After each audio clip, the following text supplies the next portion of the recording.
പാകിസ്ഥാൻ ഉൾപ്പെടെ ഏതാണ്ട് 7ഓളം മുസ്ലിം രാജ്യങ്ങളിലെ പൗരന്മാർക്ക് വിസ കൊടുക്കേണ്ട എന്നുള്ള തീരുമാനത്തിലേക്ക് അമേരിക്ക എത്തുകയാണ് എന്ന് വാർത്തകളുണ്ടായിരുന്നു. ഏറ്റവും പുതിയ വിവരം, അമേരിക്കയിലെത്തിയ ഒരു പാകിസ്ഥാൻ അംബാസഡറെ അല്ലെങ്കിൽ ഡിപ്ലോമാറ്റിനെ എയർപോർട്ടിൽ ഇറങ്ങിയ പാടെ അമേരിക്ക തിരിച്ചയച്ചു എന്ന് കേൾക്കുന്നു. എന്താ സംഭവം? അസാധാരണമാണത്. സാധാരണഗതിയിൽ ഇങ്ങനത്തെ അവർക്ക് ഡിപ്ലോമാറ്റിക് ഇമ്മ്യൂണിറ്റി ഒക്കെ ഉള്ളതാണല്ലോ സാധാരണഗതിയിൽ. നമ്മുടെ തന്നെ ഒരു സ്ഥാനപതി അവിടെ പോയി ഇറങ്ങിയിട്ട് ഉടനെ ഇവിടെ നിൽക്കേണ്ട അടുത്ത വണ്ടിക്ക് തിരിച്ചു പോകുമെന്ന് പറഞ്ഞു കഴിഞ്ഞാൽ വലിയ അപമാനമാണത്. കെ വാഗൻ എന്നാണ് ഇയാളുടെ പേര്. ഈ തുർക്ക്മെനിസ്ഥാനിൽ സ്ഥാനപതിയാണ്. മറ്റേ തുർക്ക്മെനിസ്ഥാൻ്റെ തലസ്ഥാനമായ അസ്ഗാബാദിലാണ് ജോലി ചെയ്തുകൊണ്ടിരിക്കുന്നത് ഇയാൾ.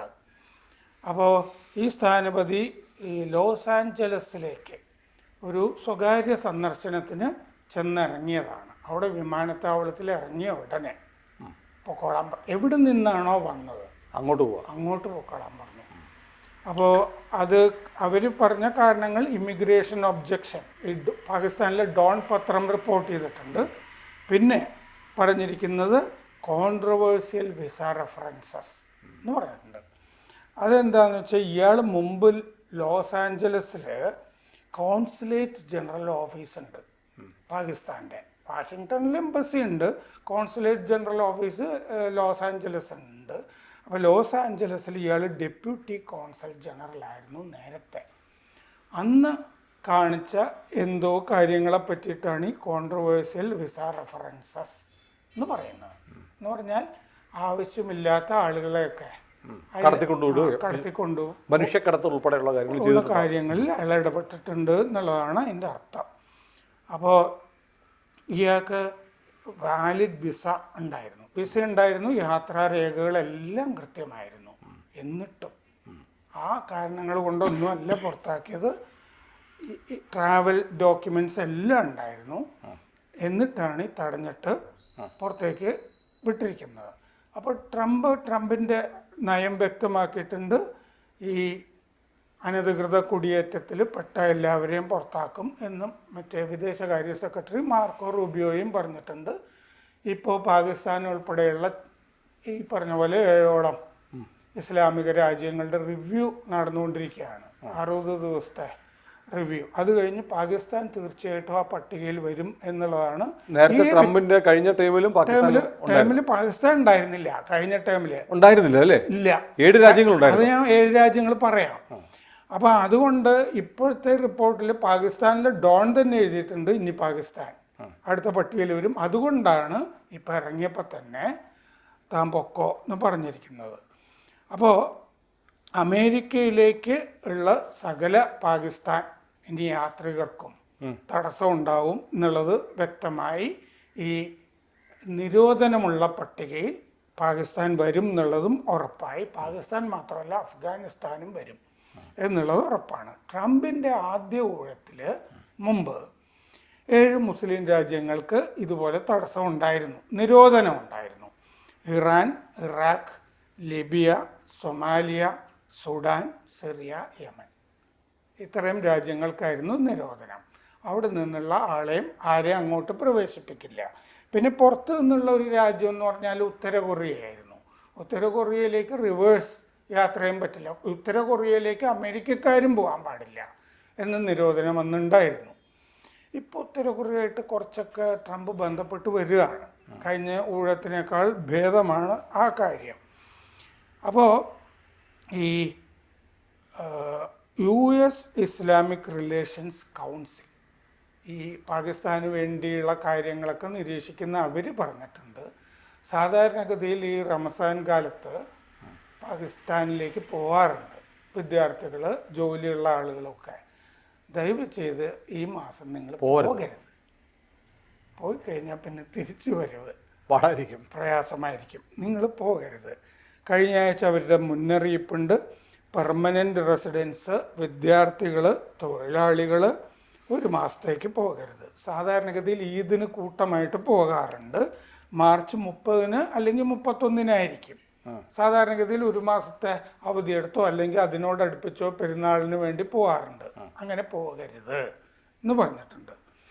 ഇനി നിരോധനം വരാൻ സാധ്യതയുള്ള ഇസ്ലാമിക രാജ്യങ്ങൾ: Afghanistan, Iraq, Iran, Libya, Palestine, Gaza, Pakistan, Somalia, Sudan, Syria, Yemen. അപ്പോൾ ഇതിൽ പാകിസ്ഥാൻ പട്ടികയിലേക്ക് കയറുകയാണ്.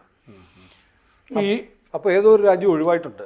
നേരത്തെ ഉണ്ടായിരുന്ന 7-ൽ പാകിസ്ഥാൻ വരുമ്പോൾ വീണ്ടും 7 ഏതെങ്കിലും ഒരു രാജ്യം ഒഴിവായി പോയിട്ടുണ്ടാവും. അല്ല, ഇപ്പോഴത്തെ ഇനി കർബ് വരുന്ന രാജ്യങ്ങളിലെ എണ്ണം കൂടുതലാണല്ലേ? 1, 2, 3, 4, 5, 6, 7, 8, 9, 10, 11, 12 രാജ്യങ്ങൾ. കഴിഞ്ഞ പ്രാവശ്യം 7 ഇത്തവണ 12 ഇസ്ലാമിക രാജ്യങ്ങൾ വരുന്നു. അപ്പോൾ ഇവിടെ ഡിവൈഎഫ്ഐയുടെ ജാഥ ഉണ്ടാവുക? അതുണ്ടാവും. ട്രംപ് ഇന്തിഫാദ, ട്രംപ്, പിന്നെ അടുപ്പൂട്ടി ചർച്ച എന്തായാലും ഉണ്ടാവും, അതിൽ സംശയമില്ല. അപ്പോൾ 2017 ജനുവരി 27-നാണ് ട്രംപ് ആദ്യ ഊഴത്തിൽ ഈ മുസ്ലിം രാജ്യങ്ങൾക്ക് നിരോധനം ഏർപ്പെടുത്തിയത്. നോർത്ത് കൊറിയയും വെനസ്വേലയുമാണ് അല്ലാത്ത രാജ്യങ്ങൾ ഉണ്ടായിരുന്നത്. അത് കമ്മ്യൂണിസ്റ്റ് രാജ്യങ്ങൾ തന്നെ. അതെ. 2021 ജനുവരി 20 ബൈഡൻ ആ നിരോധനം നീക്കി. ബൈഡൻ വന്നു കഴിഞ്ഞപ്പോൾ പിന്നെ ഈ നിരോധനത്തിനൊക്കെ കാരണമായ സംഭവം 2015 ഡിസംബർ 2 കാലിഫോർണിയ ഇൻലാൻഡ് റീജിയണൽ സെൻറ്ററിൽ ഇസ്ലാമിക ഭീകരാക്രമണം നടന്നിരുന്നു. അപ്പോൾ അങ്ങനെ ചെയ്യുന്ന ആളുകൾ ആരാണെന്നൊക്കെ ഉള്ളൊരു കണക്കെടുത്തിട്ടാണ് ഇത്രയും രാജ്യങ്ങളെ അന്ന് 7 രാജ്യം, ഇനി 12 രാജ്യം. അല്ല, ഞാൻ ഈ പട്ടിക വായിക്കുമ്പോൾ, അല്ലെങ്കിൽ അമേരിക്ക പോലെ ലോകത്തിലെ ഏറ്റവും വലിയ രാജ്യം, ഏറ്റവും ശക്തമായ രാജ്യം, ജനാധിപത്യ രാജ്യമാണ്. അങ്ങനെയുള്ളൊരു രാജ്യം കുറേ രാജ്യങ്ങളിലെ ആളുകൾ ഞങ്ങളുടെ നാട്ടിലേക്ക് വരണ്ട, വിസ തരില്ല എന്ന് പറയുന്നത്, അതെല്ലാം നോക്കുമ്പോൾ ഇസ്ലാമിക രാജ്യങ്ങളാണ്. അതെ. അതെന്തുകൊണ്ടായിരിക്കും? അതെന്താണെന്ന് വെച്ച് കഴിഞ്ഞാൽ ഒരുപാട് അമേരിക്ക ഈ സ്വാതന്ത്ര്യം കൊടുത്തതുകൊണ്ട് അനുഭവിച്ച് കഴിഞ്ഞതാണ്. ആ സെപ്റ്റംബർ 11 എന്ന് പറയുന്ന ആക്രമണത്തിന് ശേഷവും വലിയ സ്വാതന്ത്ര്യമാണ് അവിടെ കൊടുത്തിട്ടുള്ളത്. കഴിഞ്ഞ തിരഞ്ഞെടുപ്പ് പ്രചരണ കാലത്ത് തന്നെ ഒരു അമേരിക്കൻ നഗരം മൊത്തം ഡെമോഗ്രഫി മാറിയതായിട്ട് നമ്മൾ ചർച്ച ചെയ്തിരുന്നതാണ്. അപ്പോൾ അങ്ങനെ തന്നെ അവിടെ കുടിയേറ്റം വല്ലാത്ത തരത്തിൽ നടക്കുന്നുണ്ട്. ആ കുടിയേറ്റ പ്രശ്നവുമായി ബന്ധപ്പെട്ട് തന്നെ ഈ JD വാൻസ് ഒക്കെ ബ്രിട്ടനെ പറ്റിയൊക്കെ പറഞ്ഞിട്ടില്ലേ? ബ്രിട്ടൻ ആയിരിക്കും ഇനി ആദ്യത്തെ ന്യൂക്ലിയർ പവറുള്ള ഇസ്ലാമിക രാജ്യം എന്ന് പറഞ്ഞിട്ടുണ്ട്. യൂറോപ്പിൽ മൊത്തം, പ്രത്യേകിച്ച് ഈ ഗാസ ആക്രമണം നടന്നില്ലേ ഡിസംബർ 7-ന് ശേഷം, അതിനുശേഷം അവബോധം കൂടുതലായി. ബോധമെന്നോ പറയാം. പാശ്ചാത്യ രാജ്യങ്ങൾക്ക് ബോധം വളരെ കൂടി. അല്ലാതെ തന്നെ സാർ ഇപ്പോൾ വായിച്ച ഈ 12 രാജ്യങ്ങളുടെ ലിസ്റ്റ്, അഫ്ഗാനിസ്ഥാൻ ആവട്ടെ, പലസ്തീൻ ആവട്ടെ, അല്ലെങ്കിൽ സിറിയ, ഇറാൻ, ഇറാഖ്, ലിബിയ, ഈ രാജ്യങ്ങളുടെയൊക്കെ അവസ്ഥ എന്താണ്? സൊമാലിയ, സുഡാൻ, അതൊക്കെ രാജ്യം എന്ന് പറയാനില്ലല്ലോ. അവിടെ ഈ ഇസ്ലാമിക ശക്തികൾ തന്നെ, ഇസ്ലാമിസ്റ്റുകൾ തന്നെ അങ്ങോട്ടും ഇങ്ങോട്ടും കൊന്നുകൊണ്ടിരിക്കുക. യമൻ, സിറിയ, യമനിലാണ് പോയിട്ട് നമ്മുടെ സൗദി അറേബ്യ സ്കൂളുകളും ആശുപത്രികളിലും ബോംബിട്ടാണ്ട് 1 ലക്ഷം പേരെ കൊന്നു.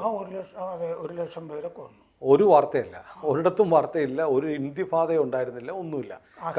അസദിന്റെ ആളുകൾ ഇപ്പോഴും അവിടെ കൊന്നുകൊണ്ടിരിക്കുന്നത്. സൗദി അറേബ്യ ചെയ്തതെന്ന് പറഞ്ഞാൽ ഒരു രക്ഷയില്ല. സൗദിയിലോട്ട് ഇവന്മാർ മിസൈൽ അയച്ചുകൊണ്ടിരിക്കുകയായിരുന്നു. അവസാനം വന്ന് ബോംബിട്ടു, അവർക്ക് ജീവിക്കണ്ടേ.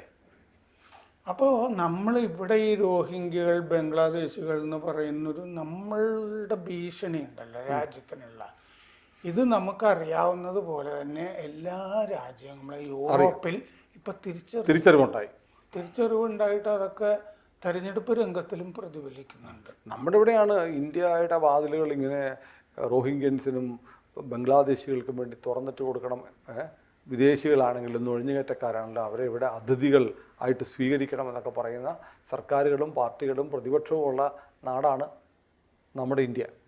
പിന്നെ ഇതിലുള്ളൊരു രസം എന്താണെന്ന് വെച്ചാൽ, ഈ മുമ്പ് ഇയാളുടെ സോറോസിൻ്റെ ഒരു തിയറി 2015 അയാളൊരു പ്രബന്ധമായിട്ട് എഴുതിയിട്ടുണ്ടല്ലോ. ഈ സിറിയ തുടങ്ങിയ രാജ്യങ്ങളിൽ നിന്നുള്ള അഭയാർത്ഥികളെ യൂറോപ്പ് കൂടുതലായിട്ട് സ്വീകരിക്കണം, അതിനുവേണ്ടി ഇത്ര മില്യൺ പൗണ്ട്, ഡോളർ ഇതൊക്കെ ചിലവാക്കണം ഓരോ വർഷവും. ഒരാൾക്ക് $4,500 വെച്ച് ചിലവാക്കണം എന്നൊക്കെയുള്ള ഒരു തിയറി അവതരിപ്പിക്കുന്ന സംഗതി ആഗോള ഇസ്ലാമിക ജിഹാദിൻ്റെ ഭാഗമാണ് സോറോസ് എന്ന് തെളിയിക്കുന്ന ഒരു പേപ്പറാണത്. അപ്പോൾ അങ്ങനെ ഞാൻ പറയാൻ വന്നത് ഇസ്ലാമിക രാജ്യങ്ങൾ തന്നെ ഇപ്പം അമേരിക്ക ഡിപ്പോർട്ട് ചെയ്ത് കഴിഞ്ഞാൽ സ്വീകരിക്കുമോ? ഗൾഫ് രാജ്യങ്ങൾ സ്വീകരിക്കത്തില്ല. സമാധാനം വേണമെന്ന് ആലോചിക്കുന്ന ആരെങ്കിലും സ്വീകരിക്കുമോ? എല്ലാവരും പറഞ്ഞ് തള്ളും, പക്ഷെ സ്വന്തം രാജ്യത്തേക്ക് വരണ്ട. അതെ, സൗദിയിൽ MBS സ്വീകരിക്കും അങ്ങോട്ട് ചെന്നാൽ മതി, പോകുന്ന ആളുകളെ ചെന്നാൽ ഒരറിയും എന്ന് പറഞ്ഞാൽ എല്ലാവരും സമാധാനത്തിൽ കഴിയണമെന്ന് ആഗ്രഹിക്കുന്ന ഒരാളും ഈ യമനിൽ നിന്നുള്ളവരെയോ കഴിഞ്ഞ ദിവസം ഒരാൾ പറഞ്ഞു ഈ രാജ്യങ്ങളിലൊക്കെ ഇവർ തന്നെ ഇവരുടെ ഒരു ഈ അജണ്ടയുടെ ഭാഗമായിട്ടാണ് അഭയാർത്ഥികളെ സൃഷ്ടിക്കുകയാണ്, എന്നിട്ട് പുതിയ രാജ്യങ്ങളിലേക്ക് പോകണം, അവിടെ ഡെമോഗ്രാഫിയിൽ ചേഞ്ച് വേണം, അതിന് വേണ്ടിയിട്ട് ഇവർ തന്നെ ഒരു തീരുമാനം, ഒരു മെക്കാനിസത്തിൻ്റെ ഒരു സോഷ്യൽ എഞ്ചിനീയറിങ്ങിൻ്റെ ഭാഗമായി ഒരു വിഭാഗം ആളുകളെ അഭയാർത്ഥികളാക്കും. അവർ അടുത്ത രാജ്യത്തേക്ക് പോകും, അവിടെ അവർ ഭൂരിപക്ഷമാകും, എന്നിട്ട് അവിടെ ഭരണം പിടിക്കുക. അപ്പോൾ ലോകമെമ്പാടും ഇസ്ലാമിസം അവിടെയുള്ള ആളുകളെ കല്യാണം കഴിക്കും, ഒരു കുടുംബവും. ലോകത്തെമ്പാടും ഇസ്ലാമിസം അല്ലെങ്കിൽ ഇസ്ലാമിസ്റ്റുകളുടെ ഭരണം വരാൻ വേണ്ടി നടത്തുന്ന ഒരു നാടകം കൂടിയാണ്, ഒരു പ്രീ പ്ലാൻഡ് പദ്ധതിയും കൂടിയാണ് ഈ അഭയാർത്ഥി പ്രവാഹം. ഒരിക്കലും പ്രതീക്ഷിക്കാതിരുന്ന സ്കാൻഡിനേവിയൻ രാജ്യങ്ങളിലൊക്കെ ഇപ്പൊ ഭീഷണിയുണ്ട്. ഫിൻലൻഡ് ഉദാഹരണത്തിന്, അവിടെ ആക്രമണം നടക്കുന്നു. എവിടെ പോയാലും അവിടെ ഒരു ഭീകരാക്രമണവും ഇവരതിൻ്റെ സ്ലീപ്പർ സെല്ലുകളും ഒക്കെ ആയി മാറുന്ന അവസ്ഥയുണ്ട്. ഭീകരർക്ക് മതമില്ല, ഭീകര ആക്രമണത്തിന് മുന്നിൽ മതമില്ലെന്നാണ് പറയുന്നത്. പക്ഷേ എവിടെ നോക്കിയാലും ഭീകരന്മാർക്കല്ല ഒരു മതമുണ്ട്. കൂടുതൽ വാർത്തകളും വിശേഷങ്ങളും നിങ്ങളിലേക്ക് എത്താൻ ABC മലയാളം സബ്സ്ക്രൈബ് ചെയ്യുക, ബെൽബട്ടനും അമർത്തുക.